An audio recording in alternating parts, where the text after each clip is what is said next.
Hey guys, so today I want to talk about the GHD. It stands for the Glute-Ham Developer.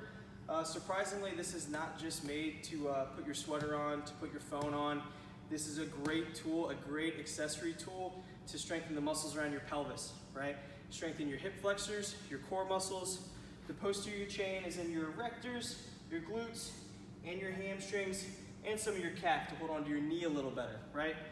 This work right here will get the muscles on the pelvis super strong.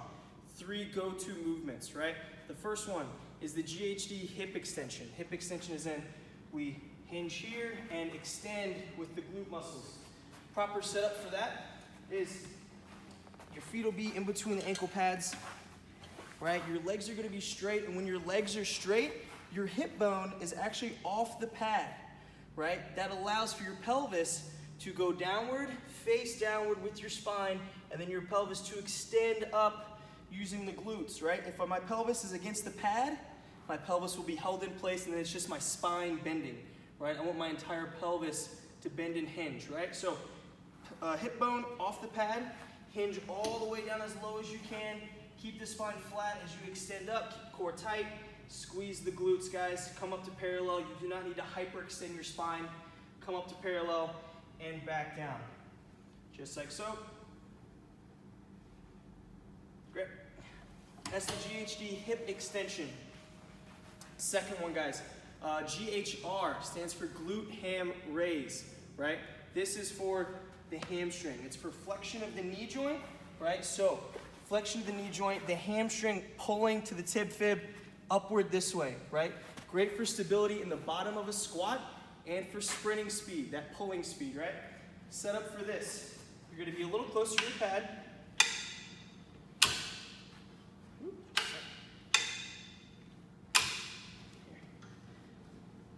Ankles go in again, and come on, closer.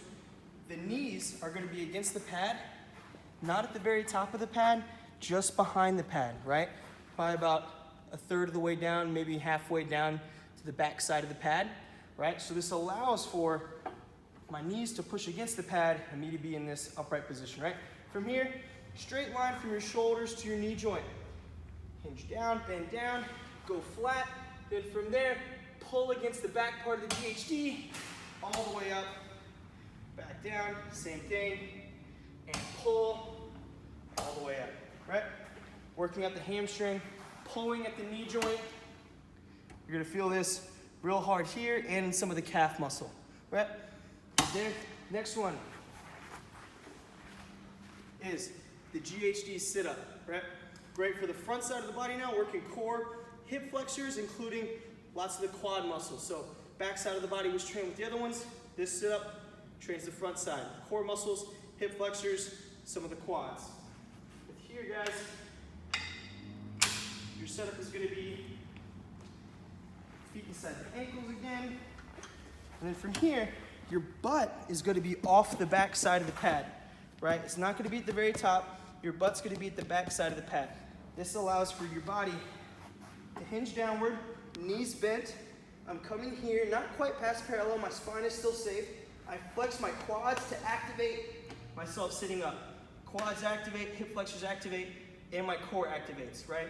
It's from here, chest to knee, or all the muscles being trained here. Hinge down and flex. Activated from the quads, bend the knees, then straighten them, flex up there. I'll do one more.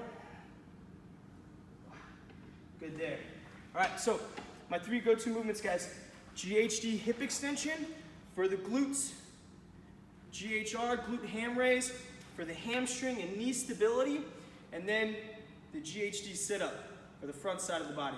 From chest to knee, core, hip flexors, quads. All good?